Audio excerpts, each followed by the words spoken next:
Okay, so now what we are going to do is use a pencil to do the same thing that I did earlier, which is fill the brows. Again, keeping with the natural brow line, not really tweaking and twisting the look so much.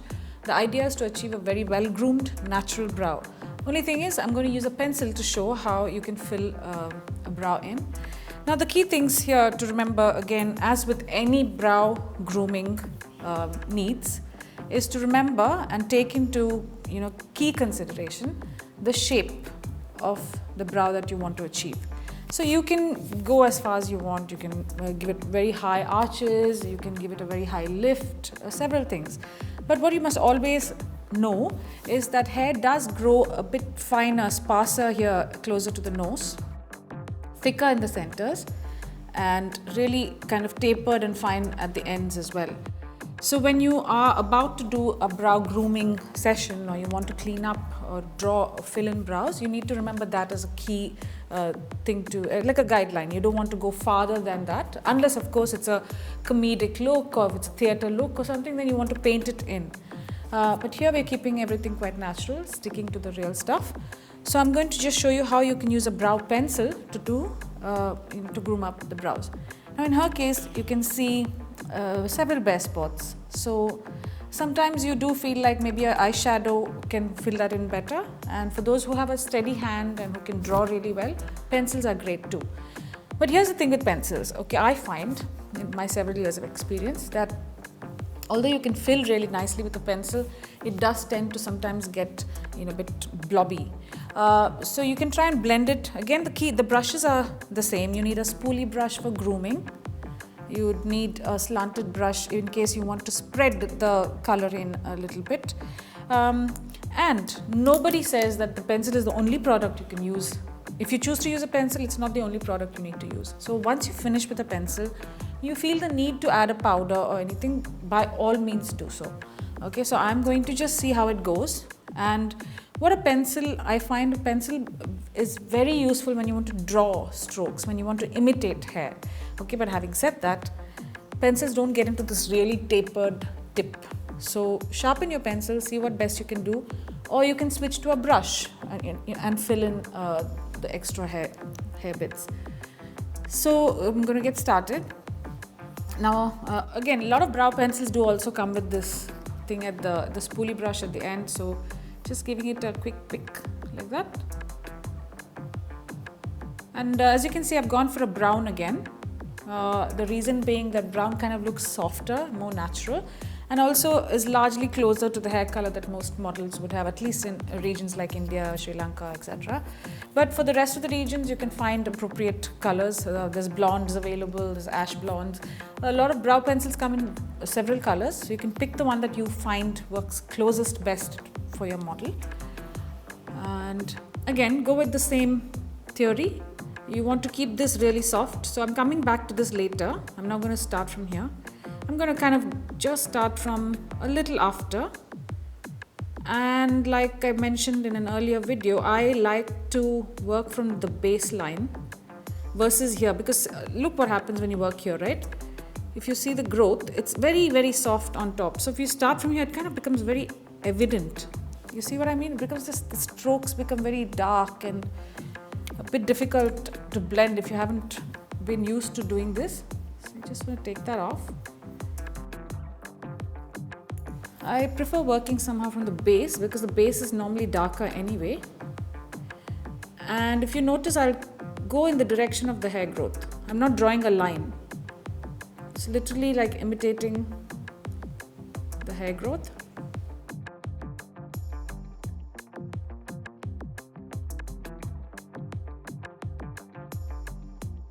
Brow pencils are a different formulation from kohl pencils or kajal pencils. They're not as creamy and waxy.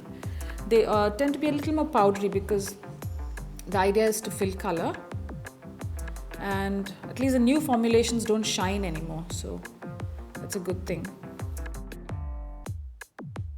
So I'm just slowly working it upwards into the shape that I want to create. It's not really a shape, I'm just kind of enhancing and filling in the gaps as I go. Again, use a very, very light, feathery kind of hand, you know. You don't want to use it like a pencil where you're drawing stark lines. And as you come to the end, just taper off the pencil.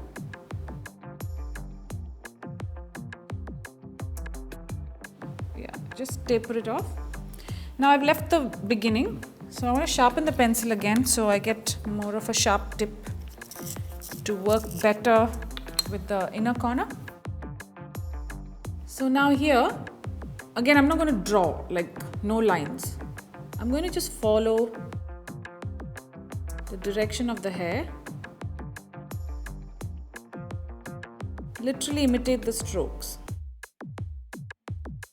And again, not too thick, not too dark. Just want to keep it as close to natural as possible.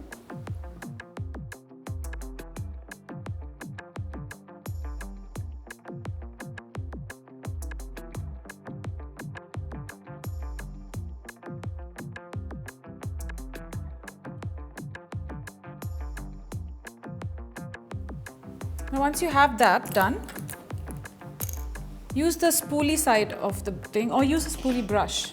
And what you want to do is just simply kind of, if you take a very close look, because like I said, the brow pencils are more powdery, they do tend to have flecks inside, leave flecks inside, and this helps blend. So you want to just use the spoolie and kind of soften the effect of what you've just done. And therefore it's like a 2-in-1 step. You do that and you groom the brow as well. Just comb it back into place.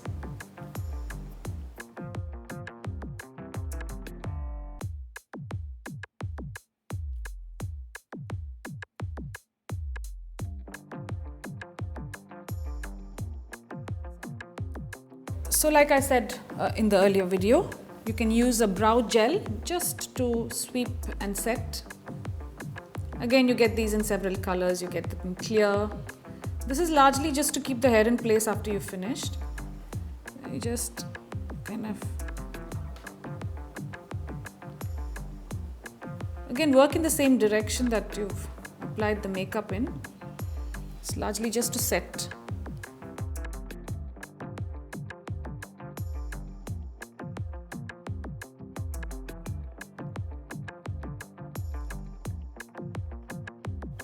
Now again, to clean up, because you see here the look is really natural, so you want to keep everything clean. When you use powders, there is a tendency that you see a bit of like a dull spillover. It's not always going to happen, but if you've blended it, then chances are there'll be a little bit of soft, color around the areas that you've painted.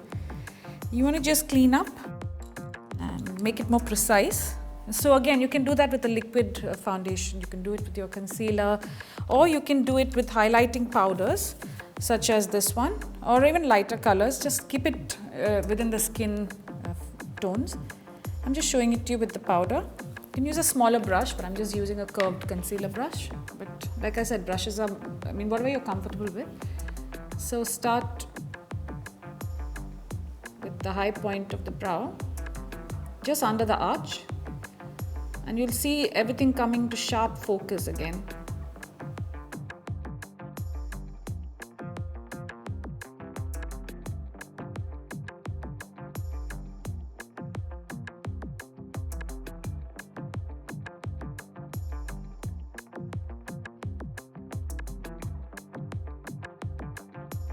So although I'm not crazy about cleaning up from the top, because I feel it takes away the natural look, but to each his own, and nothing's right or wrong. Likewise, so if you need to clean on top, you can do so with a foundation, concealer, or a soft highlighting product, and just remove the excesses from top, sharpen the brows, and blend, so everything looks kind of beautiful and clean.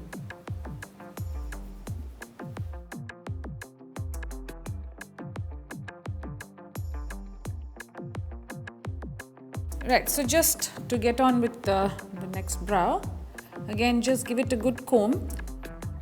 Now here you'll see that there's a quite a bit of a gap here, owing to a scar that she's obviously had from a long time. And hair has grown over it, but very, very sparsely. In this case, it's not a shiny thing that completely throws your brow makeup. It's very manageable. So, like I mentioned in the video before, places like that you can fill with a, like really hair thin strokes using a paint pot, like your gel eyeliner or something like that. But again, there's a danger of it looking too dark. Whatever you do, it has to blend with the rest. So don't take it too far off what your intentions are. So give it a good normal grooming, and then again, beginning with the pencil. Just to go over, like to reiterate what I did, I would not begin from here simply because the natural growth is pretty sparse in the inner corner and on the wispy outer corners. So you want that to stay quite real. And for the rest, it's pretty much the usual. I'm filling in, and I'm taking care to cover this a little more because that's the real concern as far as her brows are concerned. It's just a little more color here, so you can see that patch is looked after. And then for the rest of the makeup, just go with the natural hair growth. And again, starting from the baseline, which is ideal because it's darker at the baseline and softer and thinner at the top.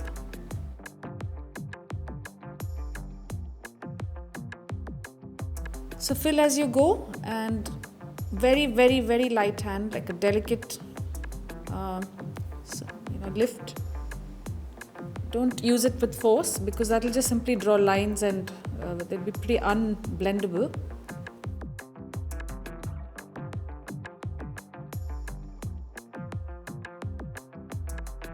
Now coming to the inner corner, all I'm doing is trying to imitate the hair strokes. This is where it gets a little tricky because a pencil can never quite get that fine. So you want to try and do it again with a light hand and give it your best shot.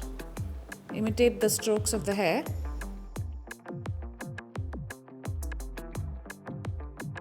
Again, not going too dark, just enough. And then taking the other end, which normally has a spoolie, you want to just pick it up and spread the color out a little bit.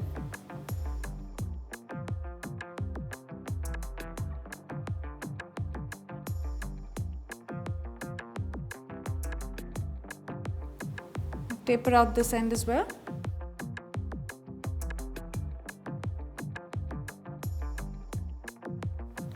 I think I can go a little deeper here, but I'm just going to sharpen every time you feel the need to get sharper, more precise lines, make sure that you use a sharpener to sharpen the tip off. So you want to do that, and then just again kind of imitate the hair growth here.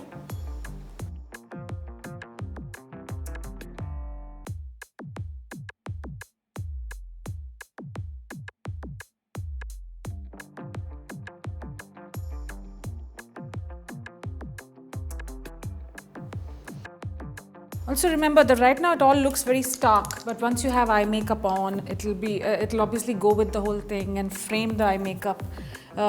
In this context, where there's little else on her face, it may look a little dark or out of place. But the point is to just understand that there's going to be eye makeup where you put a liner or something and it all comes together really well. So just again going in the direction of the hair, lifting.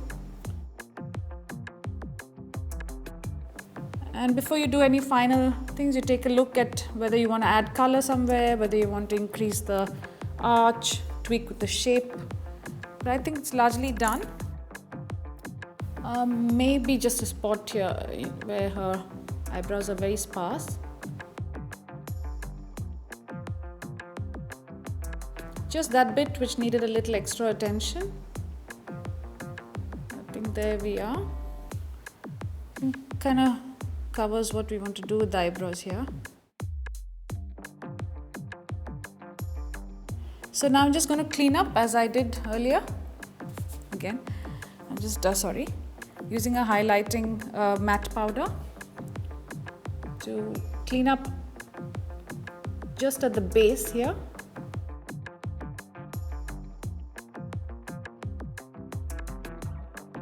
And blend as you go so it doesn't look really very bright.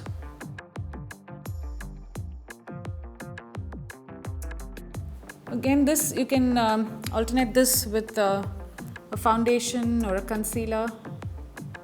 But if you're using a cream product, remember to powder it down. If it's a powder product, it's all right. You can leave it be. Just blend it off.